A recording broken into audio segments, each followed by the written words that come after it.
Hello everyone, welcome to our VSA Jaipur YouTube channel.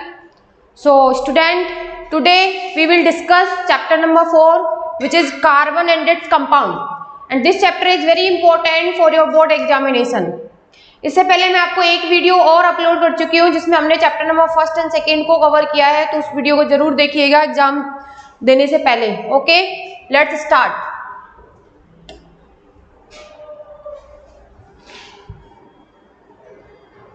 Carbon. अगर हम carbon की बात करें तो आपको पता है जो केमिस्ट्री का जो नेम है वो किस पे बेस्ड है? कार्बन. तो कार्बन जो एलिमेंट होता है अपना वो काफी इंपॉर्टेंट है. ये जो केमिस्ट्री का नाम जो किसके बेसिस पे रखा गया है? कार्बन के बेसिस पे ही रखा गया है. कार्बन के बारे में सब जानते हो आप लोग. कार्बन जो होता है हमारा, अगर मैं कार्बन के सिंबल की बात करूं तो क्या होता है? C. एंड इसका जो एटॉमिक नंबर होता है वो क्या होता है गाइस? इसका एटॉमिक नंबर होता है आपका 6. अगर मैं इसके इलेक्ट्रॉनिक कॉन्फ़िगरेशन की बात करूं तो इसका इलेक्ट्रॉनिक कॉन्फ़िगरेशन क्या होता है? इलेक्ट्रॉनिक कॉन्फ़िगरेशन होता है 1s2 2s2 2p2. ये होता है इसका इलेक्ट्रॉनिक कॉन्फ़िगरेशन. तो यहां से हम एक चीज देखेंगे कि इसका जो इलेक्ट्रॉनिक कॉन्फ़िगरेशन है उसके अंदर आउटर मोस्ट सेल में कितने इलेक्ट्रॉन्स हैं. तो इसके आउटर मोस्ट सेल में इलेक्ट्रॉन्स हैं आपके 4. कितने इलेक्ट्रॉन्स हैं? 4. इसीलिए ये जो 4 अमाउंट है ये क्या होता है? देखो 2 होगा तो देने में और लेने में दिक्कत नहीं होती, 1 होगा तो लेने देने में दिक्कत नहीं होती. 4 एक ऐसा अमाउंट होता है जो ज्यादा अमाउंट है. तो इस पे आने के बाद ये कार्बन क्या करता है? शेयरिंग करता है. क्या करता है? शेयरिंग करता है. मींस जो कार्बन जो बॉन्ड फॉर्मेशन करता है वो कौन सा करता है? कोवेलेंट बॉन्ड फॉर्मेशन करता है. ओके, तो यहीं से हम अपने चैप्टर की शुरुआत करते हैं.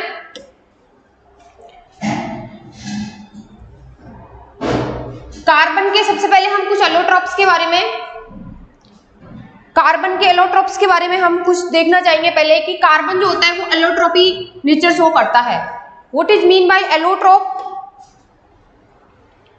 एलोट्रोप का मतलब है different form of element that has same chemical property but different physical properties are known as allotropes. Okay, allotropes किसको बोलते हैं? ऐसे एलिमेंट जिनका केमिकल प्रॉपर्टी सेम रहेगा but different physical property. Means chemical formula same रहेगा but उसके जो physical property है, दिखने में कैसा है, हार्ड है, सॉफ्ट है, कलर कैसा है उसका डिफरेंट कलर, मतलब फिजिकल स्टेट जो होगा उसका क्या होगा? चेंज होगा. फिजिकल प्रॉपर्टी के अंदर क्या होता है? चेंज होता है. और केमिकल प्रॉपर्टी क्या रहती है? इसकी सेम रहती है. ऐसे कंपाउंड को हम क्या बोलते हैं? एलोट्रोप्स.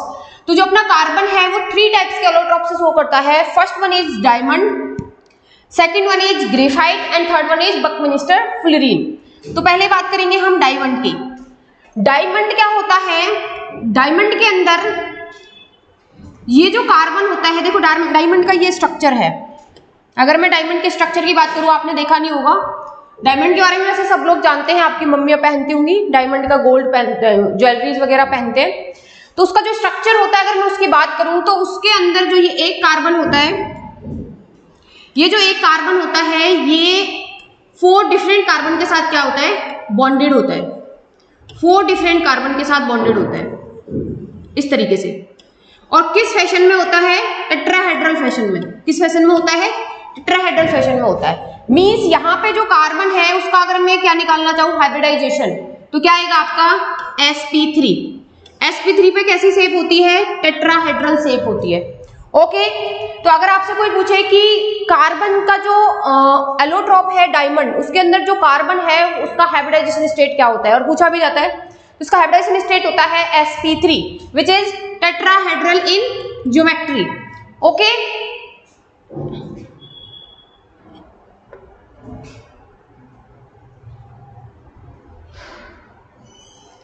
यहां पे बात करते हैं डायमंड की.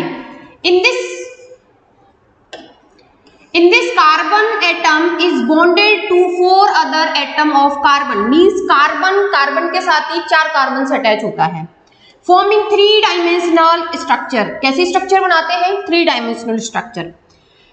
And next, it is the hardest substance and insulator. Diamond जो होता है आपने देखा होगा काफी हार्डेस्ट सब्सटेंस होता है डायमंड कार्बन का, और कैसा होता है नेचर में, इंसुलेटर होता है, means do not conduct electricity. It is used for drilling rocks and cutting. किसमें काम में लेते हैं इसको हम? रॉक्स को ड्रिल करने में और कटिंग करने में। It is also use for making jewellery. ये वाला यूज तो सबको मालूम है कि ये डायमंड का यूज हम किसमें करते हैं? ज्वेलरी मेकिंग के अंदर हम डायमंड्स का यूज करते हैं। और next allotrope of carbon is graphite. आपको पता है ग्रेफाइट क्या होता है? आप जो पेंसिल यूज करते हो उसका जो ब्लैक कलर का वो होता है ना, उसका ब्लैक कलर की टिप होती है आगे से, वो क्या होता है? एक्चुअल में वो ग्रेफाइट है। आप देखना वो काफी स्लिपरी नेचर का होता है, मींस बड़ा सॉफ्ट होता है वो। उसको आप तोड़ना, उसका चूर्ण बनाना देखोगे बड़ा सॉफ्ट होता है। वही होता है आपका क्या होता है? वो ग्रेफाइट होता है। क्या है वो? Graphite.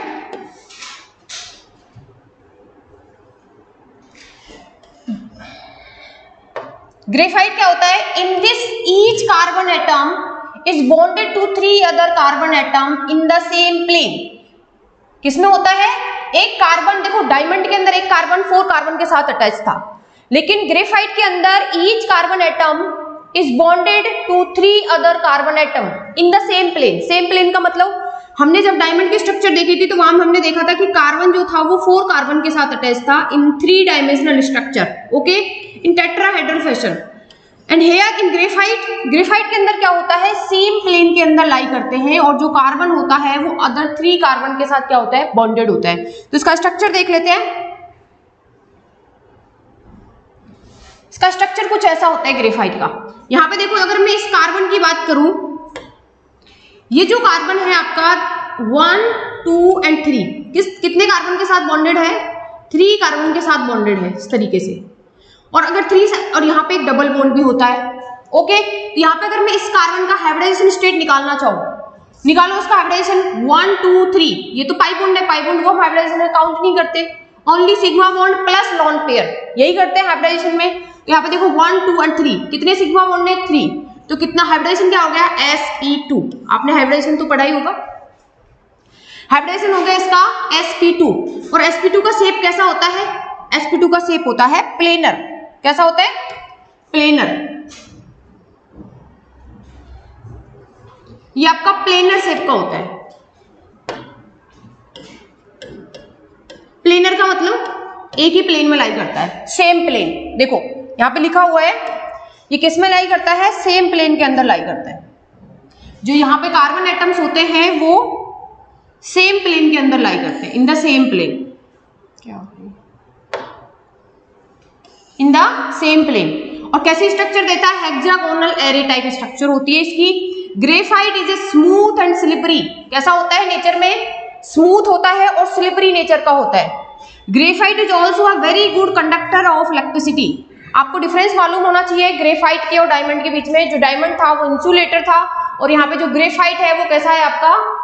Good conductor of electricity है, ओके। दोनों का आपको स्ट्रक्चर मालूम होना चाहिए, हाइब्रिडाइजेशन स्टेट पता होना चाहिए कार्बन का, और कुछ इंपॉर्टेंट पॉइंट्स हैं जैसे वहां पे 3 डायमेंशनल स्ट्रक्चर होती है इसकी। और अगर मैं ग्रेफाइट की बात करूं तो यहाँ पे सेम प्लेन के अंदर हेक्सागोनल एरे टाइप की स्ट्रक्चर होती है। यहाँ पे जो कार्बन होता है वो sp2 हाइब्रिडाइज होता है। डायमंड के अंदर जो कार्बन होता है वो आपका sp3 हाइब्रिडाइज होता है, okay guys. Next is buckminsterfullerene. ये भी एक अपना कार्बन का क्या है? ऑलोट्रॉप है। Allotrope of carbon buckminsterfullerene. पहले तो इसकी शकल देख लेते हैं। इसकी शकल कुछ ऐसी होती है। ये कैसी दिखाई दे रही है आपको? एक बॉल टाइप स्ट्रक्चर होती है, सर्कल टाइप एक बॉल टाइप स्ट्रक्चर होती है जिसमें कुछ 6 मेंबर्ड रिंग होती है और कुछ 5 मेंबर्ड रिंग होती है, ओके। यहाँ पे कुछ 6 मेंबर्ड रिंग है, कुछ 5 मेंबर्ड रिंग है। इसके अंदर अगर मैं बात करूं तो it is in allotropes of the carbon containing cluster of 60 carbon atom joint together to form a spherical molecule. कैसे होता है? स्फेरिकल मॉलिक्यूल होता है। अगर आपसे कोई पूछे कि बकमिनिस्टर फुलरीन के अंदर नंबर ऑफ कार्बन्स कितने होते हैं तो यहाँ पे लिखा हुआ है, देखो 60 कार्बन होते हैं इसके अंदर। कितने नंबर ऑफ एटम होते हैं कार्बन के? 60 नंबर ऑफ एटम्स होते हैं। कैसी शेप का होता है? स्फेरिकल मॉलिक्यूल होता है। And it is dark solid. कैसा होता है? डार्क सॉलिड होता है एट रूम टेम्परेचर। अगर मैं रूम टेम्परेचर की बात करूं तो कैसा होगा? ये डार्क सॉलिड के फॉर्म में एग्जिस्ट करता है। नेक्स्ट देखते हैं अपना, यहाँ पे आपके एलोट्रॉप्स ऑफ कार्बन खत्म हो चुका है। नेक्स्ट है आपका नोमेनक्लेचर। नोमेनक्लेचर से आपका क्वेश्चन आता ही आता है। आईयूपीएसी नोमेनक्लेचर का क्वेश्चन आपको देखने को मिलेगा, हर साल आपका आईयूपीएसी का क्वेश्चन आया हुआ है, तो इस पे हम डिटेल में बात करने वाले हैं। ये है आपका कुछ रूल्स होते हैं। पहले तो आपको यही पूछ लेगा कि what is the full form of IUPAC. तो आईयूपीएसी की फुल फॉर्म होती है international union of pure and applied chemistry. अच्छा, उससे पहले भी हम एक टॉपिक पे बात करेंगे कि ये नेमिंग जो है, यहाँ पे हम क्या करते हैं आईयूपीएसी के अंदर, जो केमिकल कंपाउंड्स है ना उनकी नेमिंग करते हैं। तो उनकी नेमिंग की बात आई ही क्यों, ये बताओ। पहले तो इनका नाम कुछ रख दिया गया होगा, फिर आईयूपीएसी की जरूरत क्यों पड़ी। तो देखो हमारे यहाँ पे क्या होता है इंडिया के अंदर कि लैंग्वेज बहुत सारी है, अलग अलग रीजन्स के अंदर अलग अलग लैंग्वेज है, और अगर हम फॉरेन जाएंगे तो उसी चीज को हम वहाँ पे कुछ और बोलते हैं। तो जब केमिकल्स की बात आई केमिस्ट्री में, आपको पता है ड्रग्स है, मेडिसिन है, ये सारे केमिकल्स होते हैं। यहाँ इनमें क्या दिक्कत हुई थी कि हमारे यहाँ उसी चीज को कुछ और बोला जा रहा था, और जब हम आउट ऑफ इंडिया गए तो उसी चीज को कुछ और बोला जा रहा था। तो बड़ी डिफिकल्टी क्रिएट हो रही थी इस चीज में कि एक्चुअल में ये कंपाउंड है कौन सा। फिर आईयूपीएसी जो होता है, आईयूपीएसी मतलब इंटरनेशनल, इसके नाम से ही पता चल रहा है ये जो नोमेनक्लेचर है ये पूरे इंटरनेशनल उस पे है, बेसिस पे। मतलब अगर मैं अल्कोहल की बात करूं, अल्कोहल, तो अल्कोहल को आप कहीं भी चले जाओ, कोई सी कंट्री में चले जाओ, अल्कोहल को अल्कोहल ही बोलते हैं। देखा है ना आपने देखा होगा लैंग्वेज में काफी डिफरेंस होता है। हमारे इंडिया में रिलीजन टू रिलीजन ही वेरी करती है लैंग्वेज, तो जिसमें अपन बाहर जाएंगे तो कुछ और ही बोलते हैं। तो इसलिए आईयूपीएसी आया, और आईयूपीएसी ने जो केमिकल्स होते हैं इनमें क्या करा, नेमिंग कर दी। उस नेमिंग को ही किसने की थी, नेमिंग आईयूपीएसी ने, international union of pure and applied chemistry ने की थी। और इसी वजह से की थी कि अब यहाँ पे कोई दिक्कत हमको नहीं आने वाली, क्योंकि उसी चीज को हमारे यहाँ पे भी अल्कोहल ही बोल रहे हैं और वहां पे भी अल्कोहल ही बोल रहे हैं। तो काफी इंपॉर्टेंट हो जाती है आईयूपीएसी, आपको नाम लिखना आना चाहिए। कुछ रूल्स होते हैं आईयूपीएसी के, तो रूल्स देख लेते हैं पहले। The following are the step write IUPAC nomenclature। कुछ स्टेप होते हैं, मैं इसको एक बार रीड कर रही हूँ, आपको स्टेप हो सकता है रीड करने के बाद समझ नहीं आए, फिर हम एक एग्जांपल लेंगे, उसके थ्रू हम समझने की कोशिश करेंगे, आपको समझ में आएगा कि ये रूल्स क्या कहना चाह रहे हैं। तो आपका जो फर्स्ट स्टेप होता है वो है आपका identify the longest chain of carbon. आपको क्या करना है, आइडेंटिफाई करना है एक कार्बन की लंबी सी चेन को। ओके, नेक्स्ट जो रूल स्टेप है आपका वो क्या करना है, giving base name to the natural compounds depend on the quantity of the carbon atom. यहाँ पे अगर हम क्वांटिटी देखेंगे कार्बन एटम की, कितनी क्वांटिटी है, 2 है, 3 है, 4 है, उसके बेसिस पे हम उसका कुछ बेस नेम क्या कर देंगे, बेस नेम हम यहाँ पे लिखेंगे उसका। नेक्स्ट स्टेप है आपका indicate the presence of functional group. क्या करेंगे, जो फंक्शनल ग्रुप, अगर उसमें कोई फंक्शनल ग्रुप प्रेजेंट है उसका नेम क्या करेंगे, इंडिकेट करेंगे। किस तरीके से इंडिकेट करेंगे, एडिंग आइदर प्रीफिक्स और सफिक्स टू द बेस। जो हमने बेस यहाँ पे जो बेस लिया है उसमें या तो हम उसका प्रीफिक्स यूज करेंगे या उसका सफिक्स यूज करेंगे। Okay, and fourth step is name the substituent present if any substituent is present in your carbon chain, तो हम उसका क्या कर देंगे, उस सब्स्टिट्यूएंट का नाम वहां पे लिख देंगे। तो ये कुछ 4 स्टेप्स हैं आपके आईयूपीएसी को समझने के।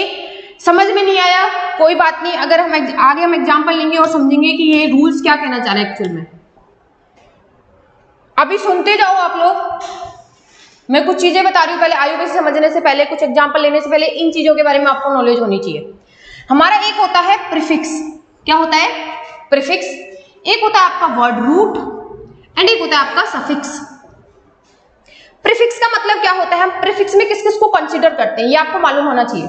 तो प्रीफिक्स के अंदर देखो, अगर आपको कहीं पे फ्लोरीन दिख रहा है, क्लोरीन दिख रहा है, ब्रोमीन दिख रहा है, आयोडीन दिख रहा है, अमीन दिख रहा है, CH3 दिख रहा है और CH3 दिख रहा है, ये जितने भी सब्स्टिट्यूएंट्स होते हैं इनको हम बोलते हैं सब्स्टिट्यूएंट। क्या बोलते हैं गाइज, सब्स्टिट्यूएंट,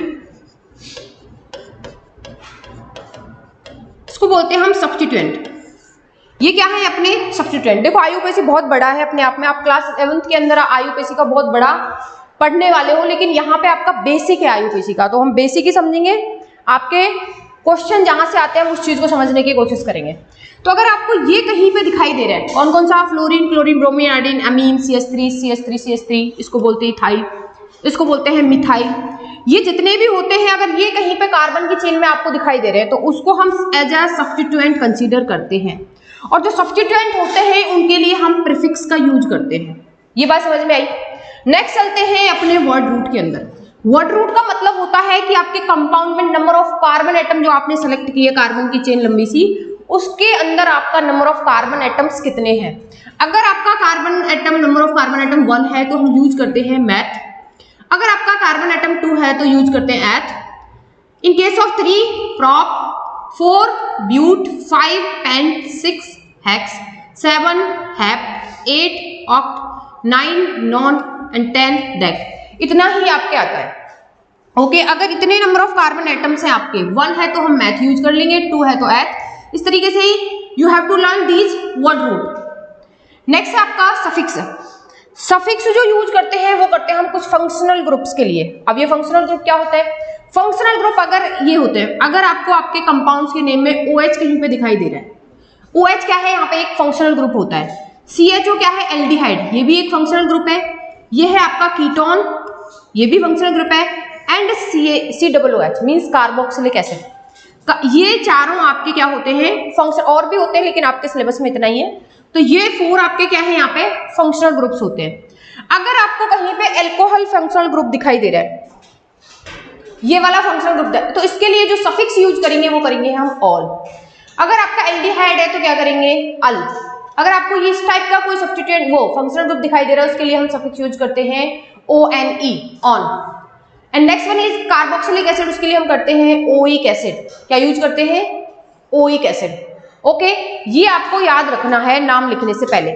मैं वापस रिपीट कर रही हूँ, अगर आपका कुछ हेलोजन टाइप और CH3 टाइप आता है तो हम प्रीफिक्स यूज करते हैं। वर्ड रूट अगर कार्बन के नंबर ऑफ एटम्स के बेसिस पे हम वर्ड रूट यहाँ से सेलेक्ट करते हैं। सफिक्स मींस अगर आपको कोई फंक्शनल ग्रुप दिखाई दे रहा है तो उसके लिए हम क्या करते हैं? सफिक्स यूज करते हैं। Now come to the example. ये कुछ एग्जाम्पल है, हम 1 बाय 1 देखेंगे। इससे पहले हम एक एग्जाम्पल और कंसीडर करते हैं। यहां से देखते हैं, हम एक एग्जाम्पल लेते हैं। For example C, C, C, C and C। ये मैंने कोई कंपाउंड लिया CH3, CH2, CH2, CH2, CH3। बहुत ही सिंपल मैंने एक एग्जाम्पल ले लिया। मैं बोलूँ कि इसका आपको IUPAC नेम बताना है। सबसे सिंपल से स्टार्टिंग कर रहे हैं, IUPAC name of this compound बताना है। तो मैंने क्या बोला, अगर कोई प्रीफिक्स है तो उसके लिए हम, अगर कोई सब्स्टिट्यूएंट है, सॉरी इनको बोलते हैं हम सब्स्टिट्यूएंट, अगर कोई सब्स्टिट्यूएंट है उसके लिए हम प्रीफिक्स यूज करेंगे।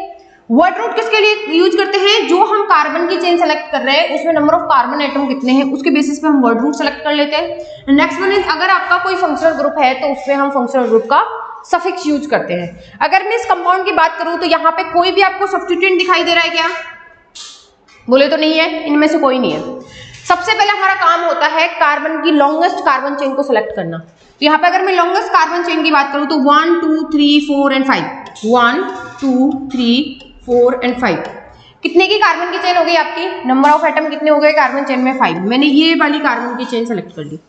Okay, number of carbon atom 5 है तो उसके लिए हम वर्ड रूट क्या यूज करने वाले हैं? पेंट। ओके, यहाँ पे कोई सब्स्टिट्यूएंट है? नहीं है। कोई सफिक्स, कोई फंक्शन ग्रुप है? नहीं है। तो इसका नाम क्या हो जाएगा? इसका नाम हो जाएगा आपका, 5 कार्बन है तो पेंट, पेंट। सिंगल बॉन्ड है सब में तो हम करते हैं एन यूज। क्या करते हैं? एन। ये यहाँ पे नहीं लिखा हुआ, मैं आपको बता देती हूँ एक बार। अगर आपका सिंगल बॉन्ड आता है कार्बन की चेन में तो उसके लिए यूज करते हैं ane. In case of double bond ene, और आपका अगर ट्रिपल बॉन्ड आ जाता है उसके लिए यूज करते हैं आइन। ये कुछ होता है आपका, किसमें यूज करते हैं? वर्ड रूट के बाद यूज करते हैं ये वाला पोर्शन। ओके, तो यहाँ पे हमने क्या कर लिया, ये हमारी होगी कार्बन की लंबी सी चेन। हमने पहले कोई सब्स्टिट्यूएंट नहीं है उसको लेफ्ट किया। नेक्स्ट चले हम वर्ड रूट पे। वर्ड रूट के अंदर 5 कार्बन थे तो हमने पेंट यूज किया। क्योंकि सारे कार्बन एटम के अंदर सिंगल बॉन्ड है तो हमने क्या यूज कर लिया? एन। तो नाम क्या हो गया? पेंटेन। क्या नाम हो गया? पेंटेन। नेक्स्ट चलते हैं, यहां पे आपका फर्स्ट एग्जांपल है ये वाला। इसका हम अगर नाम लिखने लिखना चाहे तो कैसे लिखोगे? सबसे पहले हम देखते हैं इसके अंदर क्या कोई सब्स्टिट्यूएंट है। बिल्कुल है। कौन सी पोजीशन पे? देखो ये रहा Cl, यहाँ पे एक सब्स्टिट्यूएंट है। कैसा है? सब्स्टिट्यूएंट है। ये यहाँ पे आपका एक सब्स्टिट्यूएंट है। कौन सा? Cl। कोई फंक्शनल ग्रुप है? नहीं है। नेक्स्ट चलते हैं। हमारा जो फर्स्ट स्टेप होता है आईयूपीएसी लिखते टाइम, वो होता है हमारा लॉन्गेस्ट कार्बन चेन को हमें सेलेक्ट करना है। इसी एग्जांपल को मैं यहां लिख लेती हूं। क्या है आपका? CH3 CH3 CH3 CH3 CH2 CH2 and Cl। ये वाला एग्जांपल है आपका। अगर मैं इसका नाम लिखना चाहूं तो मुझे पता चल गया ये तो मेरा सब्स्टिट्यूएंट हो गया। नेक्स्ट है हमारा लॉन्गेस्ट कार्बन को चेन को सेलेक्ट करना। तो लॉन्गेस्ट कार्बन चेन है 1 2 3। ये वाली मैंने क्या कर ली? लॉन्गेस्ट कार्बन चेन को सेलेक्ट कर लिया। कितने कार्बन एटम है इसके अंदर? 3। 3 के लिए क्या यूज करते हैं हम? प्रॉप। क्या यूज करते हैं? प्रॉप। क्या सिंगल बॉन्ड है सब में? बिल्कुल सिंगल बॉन्ड है, तो क्या यूज करेंगे? एन। मैंने क्या बोला था? जब भी सब्स्टिट्यूएंट होता है उसको सबसे पहले लिखते हैं। तो इसका नाम है क्लोरो। और कौन सी पोजीशन पे है? 1 2 एंड 3। 1 पोजीशन पे क्या लगा हो? क्लोरो। तो क्या कर लेंगे? 1 क्लोरो प्रोपेन। क्या नाम हो गया इसका? 1 क्लोरो प्रोपेन। नेक्स्ट देखते हैं। नेक्स्ट है आपका ब्रोमोप्रोपेन। मीन्स यहाँ पे ब्रोमो लगा दिया तो सेम ही एग्जांपल हो गया ब्रोमोप्रोपेन। यहाँ पे Br लगा दिया फर्स्ट पोजीशन पे। ये वाली कार्बन की चेन सेलेक्ट की 1 2 एंड 3। 1 पे ब्रोमो, 1 ब्रोमो, 3 कार्बन है, प्रॉप सिंगल बॉन्ड है, तो एन। क्या नाम हो गया? 1 ब्रोमोप्रोपेन। ओके। अगर मैं यहाँ पे बात करूं तो यहाँ पे OH दिखा आपको। OH is a functional group. इसके लिए हम करते हैं सफिक्स यूज। सफिक्स की में क्या यूज करते हैं हम इसके लिए? ऑल। सफिक्स में क्या यूज करेंगे? ऑल। ये वाला सफिक्स यूज करते हैं, ऑल। एक रूल होता है कुछ आईयूपीएसी का। यहां पे सबसे पहले लिखोगे आप प्रीफिक्स।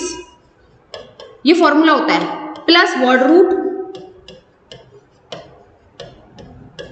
Plus suffix. जो नहीं है उसको लेफ्ट कर देंगे। फॉर एग्जाम्पल जैसे इसमें अपना क्या नहीं है? सब्स्टिट्यूएंट नहीं है, तो सब्स्टिट्यूएंट वाला पोर्शन छोड़ेंगे, प्रीफिक्स यूज करते हैं सब्स्टिट्यूएंट के। चलेंगे वर्ड रूट के ऊपर। कितने का वर्ड रूट है? 1 2 3। 3 कार्बन का वर्ड रूट है, तो उसके लिए क्या यूज करते हैं? प्रॉप। इसके बाद आपका OH है। OH क्या होता है? हमारा फंक्शनल ग्रुप, जिसके लिए यूज करते हैं हम सफिक्स। क्या यूज करते हैं? Suffix all. कौन सी पोजीशन पे है? 1 2 एंड 3। थर्ड पोजीशन पे आपका क्या है? OH है, तो OH के लिए क्या यूज करेंगे? प्रोपेन। सिंगल बॉन्ड है तो प्रोपेन 1 ऑल। क्या नाम हो गया इसका? Propane 1 all. नेक्स्ट देखो, अगर मैं इस फंक्शनल ग्रुप की बात करूं तो ये कौन सा है? एल्डिहाइड है। कौन सा फंक्शनल ग्रुप है? एल्डिहाइड। CHO को क्या बोलते हैं हम? एल्डिहाइड। एल्डिहाइड के लिए जो सफिक्स यूज किया जाता है वो होता है आपका अल। देखो खास डिफरेंस नहीं है ऑल में और अल में, याद रखना। ऑल जो सफिक्स यूज करते हैं वो करते हैं OH फंक्शनल ग्रुप के लिए, और CHO फंक्शनल ग्रुप के लिए यूज करते हैं अपन अल। यहाँ पे सबसे पहला काम क्या है आपका? लॉन्गेस्ट कार्बन चेन को सेलेक्ट करना 1 2 3। उसके बाद करते हैं हम नंबरिंग, और नंबरिंग के अंदर हम फंक्शनल ग्रुप को मेन प्रायोरिटी देते हैं, देन सब्स्टिट्यूएंट, और देन कोई और ग्रुप होगा उसको। तो यहाँ पे फंक्शनल ग्रुप है आपका CHO, तो इसको नंबरिंग करूंगी मैं 1। इसको इधर लिख लेते हैं।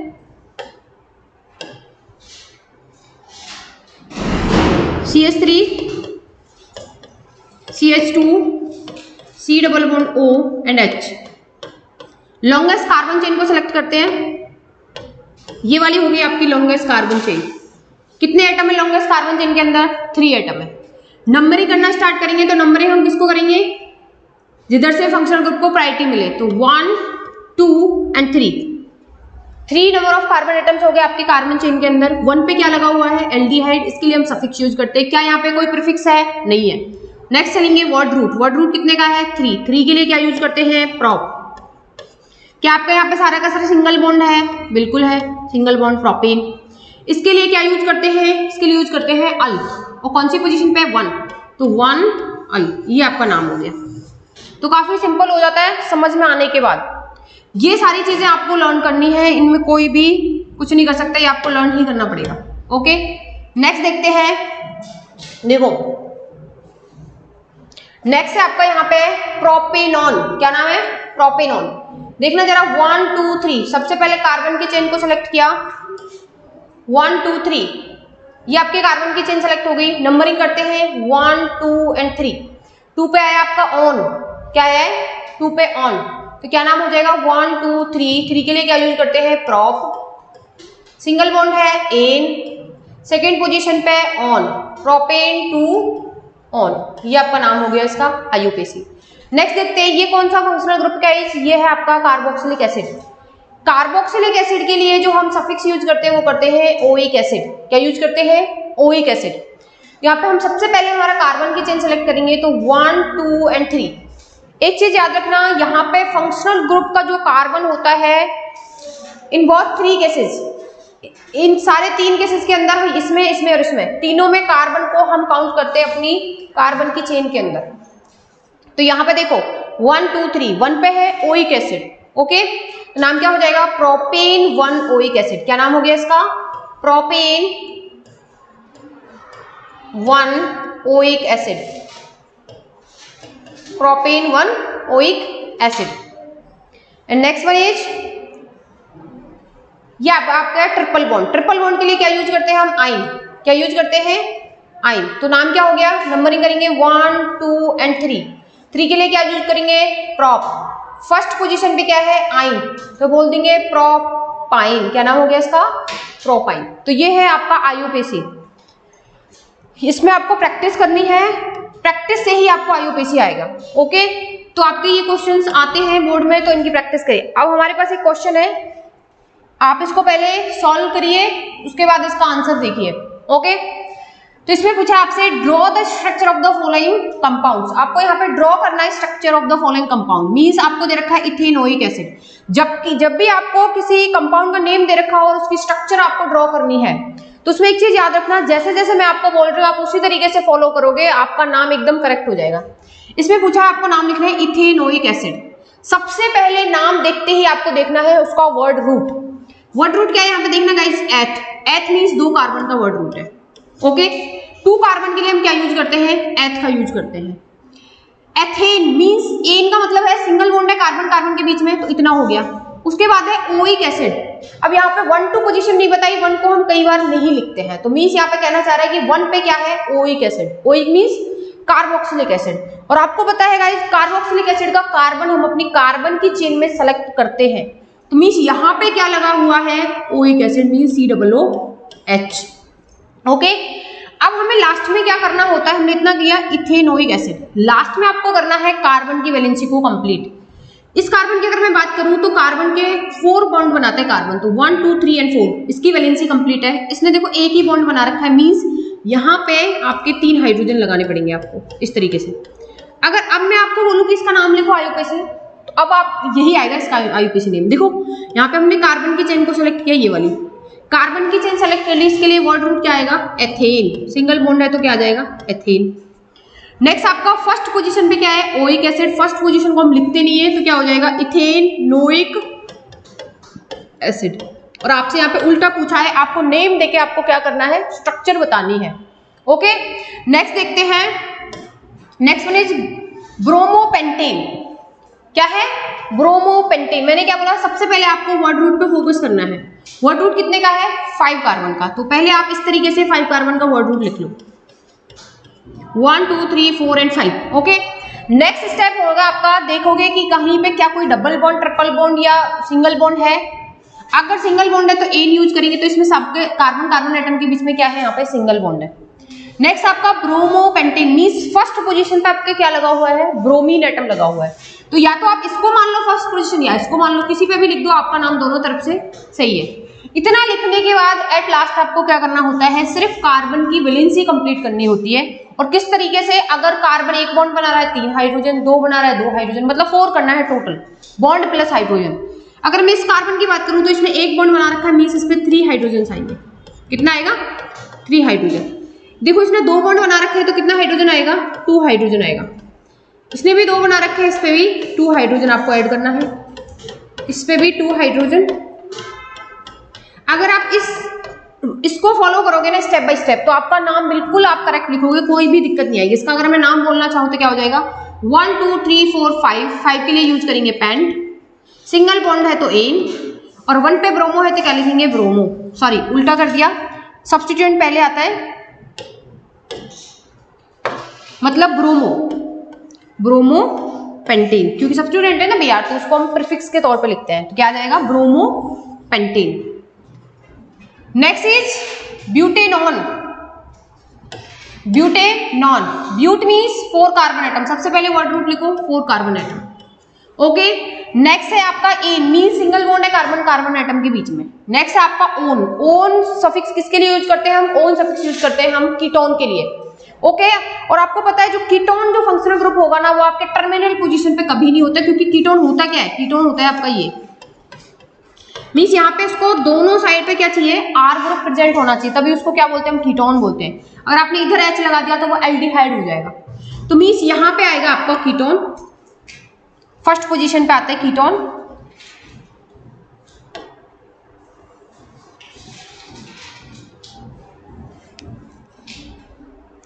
यहां आएगा आपका कीटोन, ये आपका कीटोन। अब आपको क्या करना है? सिर्फ इसकी वैलेंसी कंप्लीट करनी है। तो यहाँ पे कितने हाइड्रोजन आएंगे? यहाँ पे आएगा आपका 3 हाइड्रोजन, यहाँ पे आपका 2 हाइड्रोजन, और इसकी कार्बन की वैलेंसी कंप्लीट है। इसका नाम क्या हो जाएगा? इसका नाम हो जाएगा ब्यूटेनॉन। क्या नाम हो जाएगा? सॉरी, ये कार्बोनॉन है तो यहाँ पे 3, इसका नाम हो जाएगा ब्यूटेनॉन। तो इस तरीके से आपके क्वेश्चन आते हैं, आपको नेम देके स्ट्रक्चर पूछेगा, स्ट्रक्चर देके नेम पूछेगा। जैसे अपना नेक्स्ट क्वेश्चन है, यहाँ पे आपको क्या दे रखा है? स्ट्रक्चर दे रखी है, और आपसे क्या बताना है? आपको इसका आईयूपीएसी नेम बताना है। तो काफी सिंपल हो जाएगा। देखो यहाँ पे मैंने क्या बोला था, फर्स्ट ऑफ ऑल आप क्या करोगे? कार्बन की चेन को सेलेक्ट करोगे।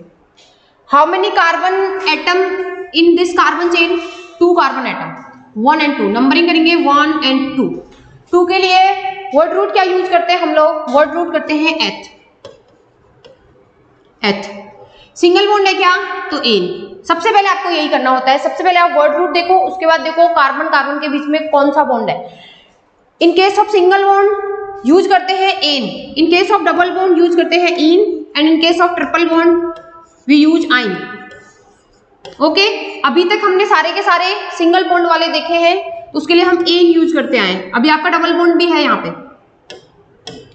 अगर मैं इसकी बात करूं, इसमें कार्बन की चेन है आपकी 2 कार्बन की चेन है। कितने नंबर ऑफ कार्बन है कार्बन की चेन में? 2। ये क्या है आपका? सब्स्टिट्यूएंट। सब्स्टिट्यूएंट के लिए हम क्या यूज करते हैं? प्रीफिक्स यूज करते हैं। इसके लिए प्रीफिक्स क्या हो जाता है? तब भी आपका बोरोन आता है, जब हम क्या लिखते हैं? ब्रोमो। क्या लिखेंगे? ब्रोमो। नंबरिंग करूं तो 1 and 2, तो मैं लिखूंगी 1 ब्रोमो, 1 ब्रोमो। वर्ड रूट क्या है? एथ। 1 ब्रोमो एथेन, सिंगल बॉन्ड है तो एन, तो नाम क्या हो गया इसका? 1 ब्रोमो एथेन, और ब्रोमो एथेन भी बोल सकते हो। 1 को हम कंसीडर कई बार नहीं करते, इसका नाम क्या हो जाएगा? Bromo ethane. नेक्स्ट वन देखो, ये क्या है आपका? एल्डिहाइड। क्या है? एल्डिहाइड, CHO, इधर भी C लगा दिया। ये क्या है? एल्डिहाइड।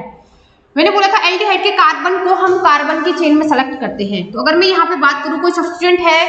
नहीं है। कार्बन कितने का वर्ड रूट है? 1 का। 1 के लिए यूज करते हैं मैथ। सिंगल बॉन्ड है एन। कौन सा सब वो है यहाँ पे फंक्शन ग्रुप? ये है आपका अल, तो नाम हो जाएगा मिथेनल। क्या नाम हो गया इसका? मिथेनल। नेक्स्ट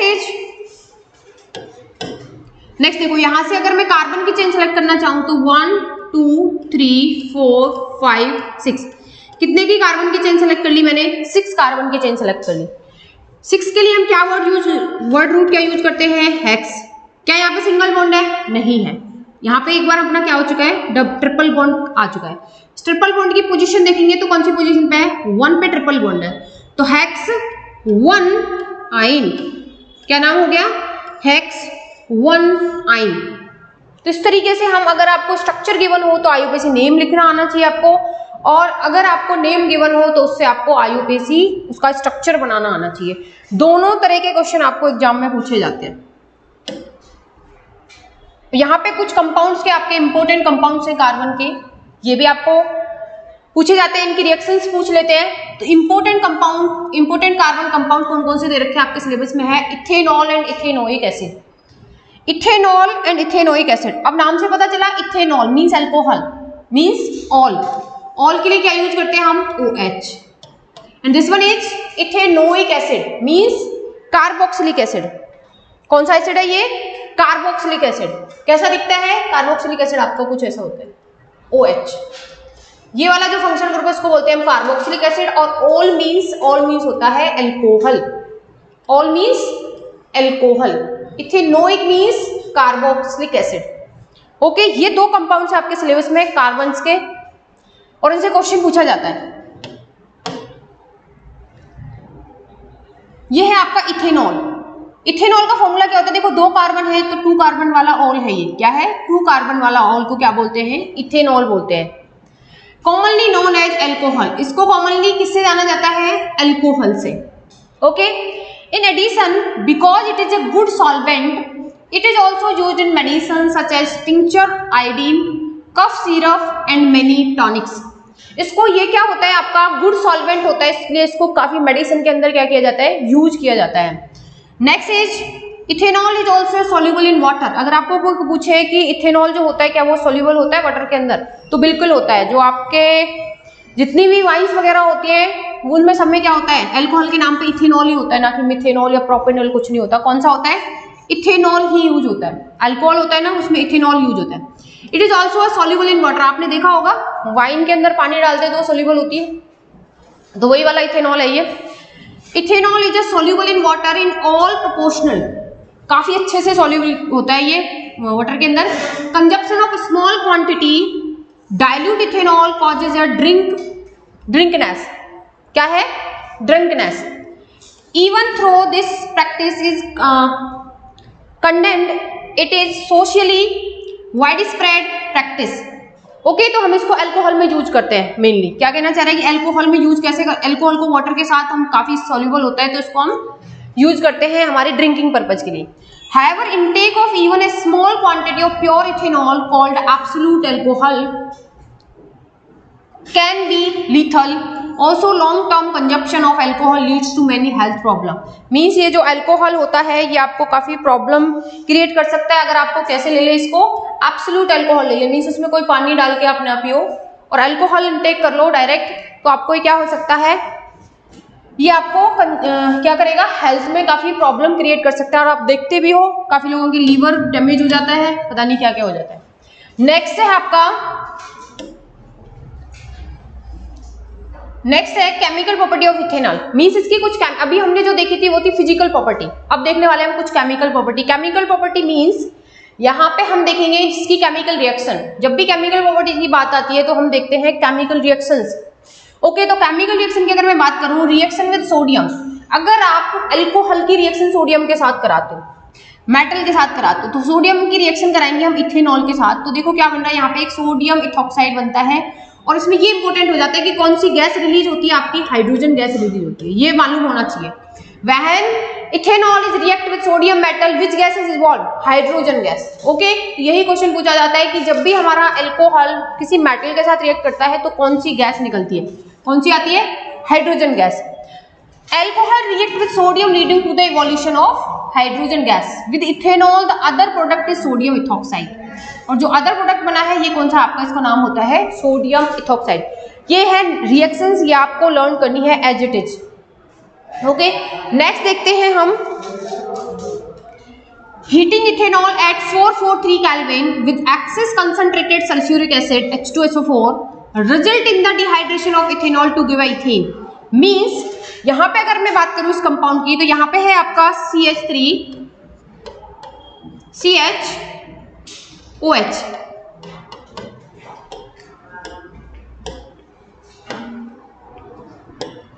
ये है आपका CH2 लिख के मैं इसको H को नीचे दिखा रही हूँ। यहाँ पे आपका CH2OH। आपको पता है ये जो सल्फ्यूरिक एसिड होता है वो भी कंसंट्रेट लिया हमने सल्फ्यूरिक एसिड। सल्फ्यूरिक एसिड का काम होता है पानी निकालना, याद रख सकते हो आप। सल्फ्यूरिक एसिड जैसा होता है, काफी कंसंट्रेट अगर लिया है, इसका काम होगा जहां पे भी इसको यूज करेंगे वहां से पानी को निकाल दो आप लोग। यहाँ से देखो H2O वाटर निकला, तो जब ये बॉन्ड टूटेगा ये बॉन्ड बनेगा और यहाँ पे एक बॉन्ड फॉर्मेशन हो जाएगा, जो कि यहाँ पे हुआ है। इसी को मैंने इस तरीके से समझाने की कोशिश की है। इस H को नीचे लिखो, इस OH को नीचे लिखो, क्योंकि यहाँ पे कंसंट्रेट H2SO4 आ गया। मीन्स ये क्या करेगा? एलिमिनेट वाटर मॉलिक्यूल, तो क्या बन गया आपका? Ethene plus water molecule. तो याद रखो कंसंट्रेट H2SO4 को हम किस में यूज करते हैं? As a dehydrating agent. Means water molecule को रिमूव करने के लिए हम क्या करेंगे? कंसंट्रेट H2SO4 का यूज करते हैं, सल्फ्यूरिक एसिड। नेक्स्ट आपको the concentrate sulphuric acid can be regarded as a dehydrating agent. आपको कोई पूछे कि कोई भी एक डिहाइड्रेटिंग एजेंट का नाम बताओ तो आपको बहुत अच्छे से याद होना चाहिए H2SO4। H2SO4 is a dehydrating agent. Dehydrating मतलब वाटर मॉलिक्यूल को इलिमिनेट करने वाला। विच रिमूव वाटर फ्रॉम इथेनॉल। जब भी आपको इथेनॉल से वाटर को रिमूव करना हो, देखो कितनी अच्छी बात है, आप एल्कोहल में पानी डाल रहे हो और अगर मुझे वो पानी को ही वापस रिवर्स करना है, मीन्स मुझे ओनली इथेनॉल चाहिए, तो कोई है रिएक्शन आपके पास जिससे पानी को आप अलग कर सको, तो हम डिहाइड्रेटिंग। लेकिन वहां से आपको इथेनॉल नहीं मिलेगा, वहां से मिलेगा आपको एल्कीन। क्या फॉर्मेशन हो जाएगा? एल्कीन, ना कि वापस इथेनॉल। नेक्स्ट है आपका यहाँ पे रिएक्शन विद बेस। अगर मैं इथेनॉल की रिएक्शन, सॉरी यहाँ पे कार्बोक्सिलिक एसिड की रिएक्शन है, अगर कार्बोक्सिलिक एसिड की रिएक्शन किससे कराऊं मैं? बेस से कराऊं, तो किसका फॉर्मेशन होता है? NaOH react with carboxylic acid means ethanoic acid. तो यहाँ पे ये इथेनोइक, ये जो सॉल्ट बनेगा कार्बोक्सिलिक एसिड का, सॉल्ट बना प्लस वाटर मॉलिक्यूल यहाँ से क्या हो गया? रिलीज हो गया।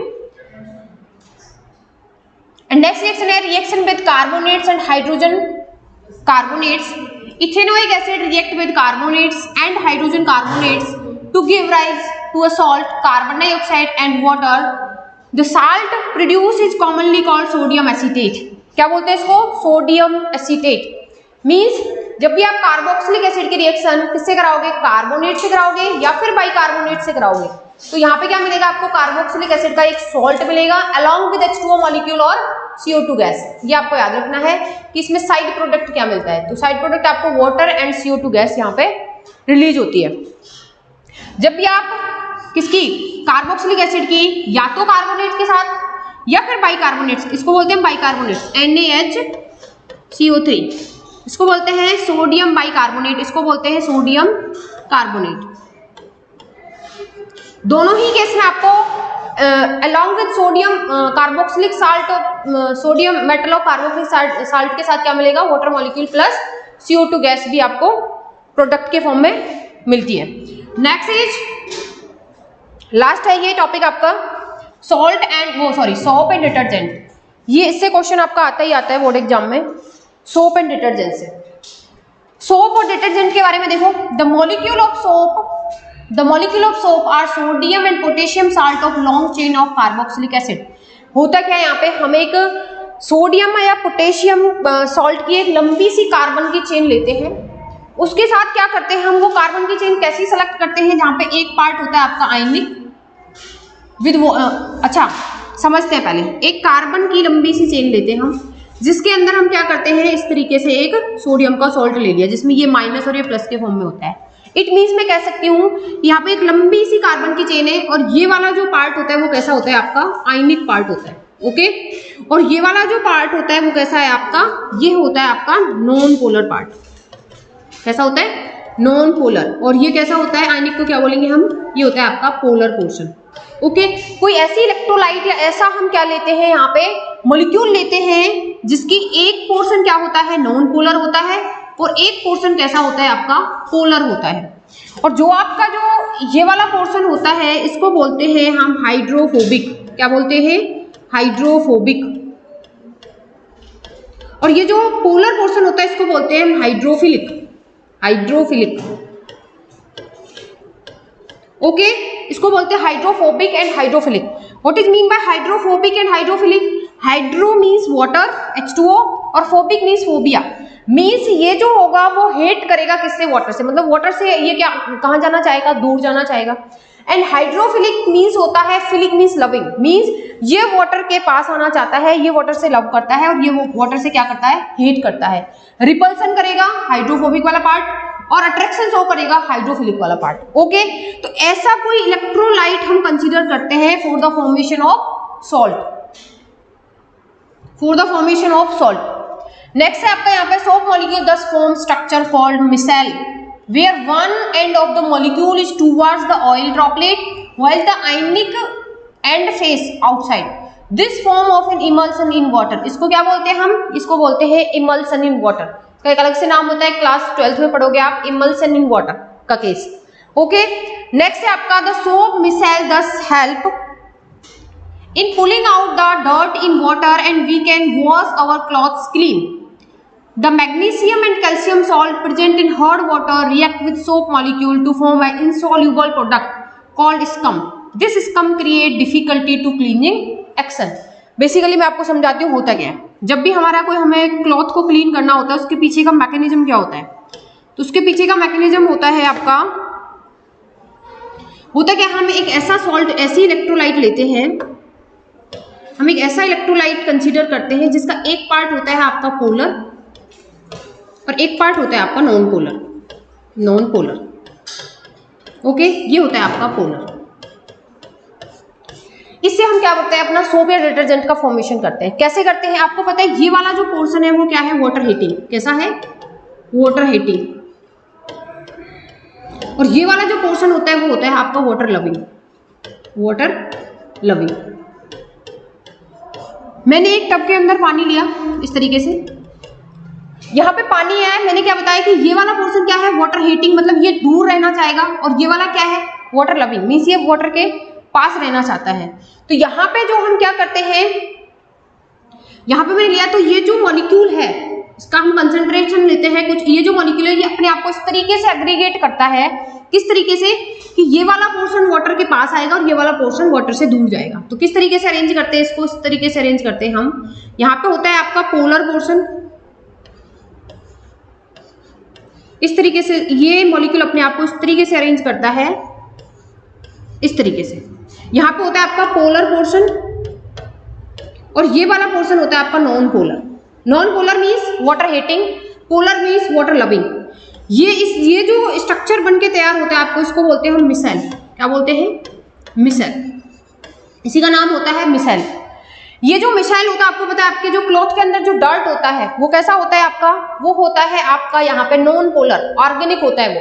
नॉन पोलर का मतलब है जब भी हम सर्फ में अपना कपड़ा डालते हैं तो जो नॉन पोलर वाला पोर्शन है वो नॉन पोलर के साथ यहाँ पे क्या हो जाता है, इस तरीके से कवर हो जाता है। जैसे ही कवर होगा, आप उसको जैसे ही पानी से धोगे ना, तो ये पूरा मॉलिक्यूल बाहर निकल जाता है। मीन्स आपका डस्ट भी गया, आपका मिसाइल भी गया, और आपका जो क्लॉथ होता है वो क्या हो जाता है, क्लीन हो जाता है। तो ये पूरा मैकेनिज्म होता है आपको, जो आपके कपड़े होते हैं जो हम उसको सोप और डिटर्जेंट से क्लीन करते हैं, पूरा का पूरा पहले मिसाइल फॉर्मेशन होता है। मिसाइल के अंदर आपका यहाँ पे क्या आ जाता है, डर्ट पार्टिकल आ जाता है। जैसे ही पानी से धोगे डर्ट पार्टिकल के साथ और ये मिसाइल सब कुछ बाहर निकल जाता है, आपका कपड़ा क्या हो जाता है, क्लीन हो जाता है। तो यहाँ पे आपका चैप्टर एंड होता है। आई होप आपको ये वीडियो समझ आई होगी, and thank you for watching my video.